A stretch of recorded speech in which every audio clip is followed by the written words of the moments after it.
African-American that I'm going to discuss this morning is John H. Johnson.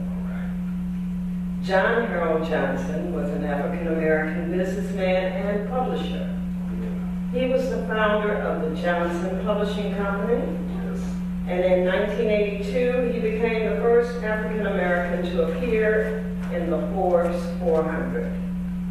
Johnson was born on January 19, 1918 in rural Arkansas City, Arkansas, the grandson of slaves.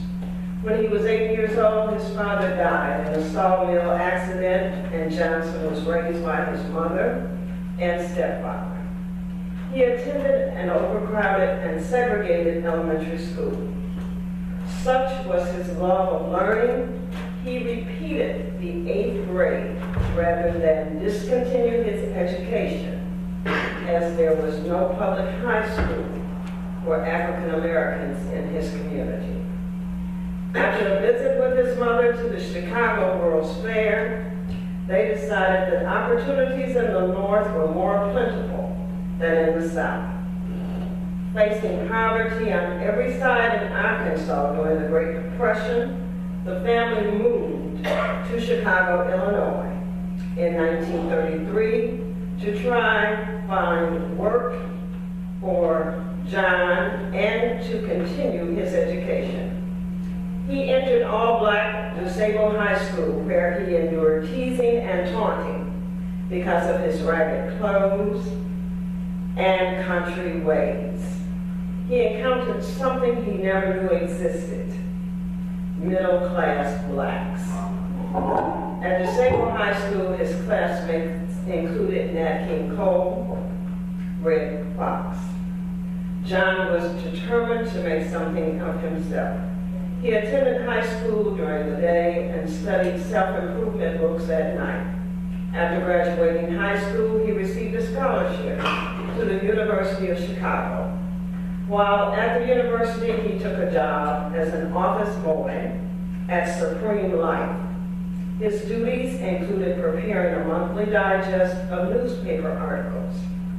Johnson began to wonder if other people in the neighborhood might not enjoy the same type of service.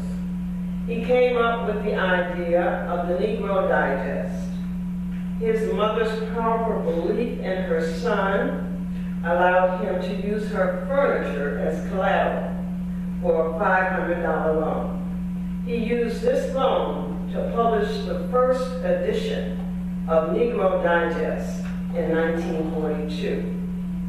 Johnson's next publication in 1945 was Ebony, and in 1951, Jet magazine. He expanded his business interests to areas other than magazines. He became chairman and chief executive officer of the Supreme Life Insurance Company. He developed a line of cosmetics, fashion fair, purchased 3 radio stations, started a book publishing company and a television production company, and served on the board of directors of several businesses, including the Greyhound Corporation. In recognition of his achievements, Johnson received many prizes and honors, including the Spingram Medal in 1966 and being named Publisher of the Year by his industry peers in 1972. President Clinton awarded him the Presidential Medal of Freedom in 1996, and a panel of experts polled by Baylor University in 2003 named Johnson the greatest minority entrepreneur in American history. People who remember his career considered his decision to publish Emmett Till's open casket photograph his greatest moment. Michigan Congressman Charles Diggs recalled that given the emotion the image stimulated, it was probably one of the greatest media products in the last 40 or 50 years. On August 8, 2005, Johnson died of congestive heart failure. He is buried at Oakwood Cemetery in the Greater Grand Crossing neighborhood on Chicago's South Side. In June 2016, Johnson Publishing sold Ebony and Jet to a private equity in Texas. Thank you all so much. Thank you.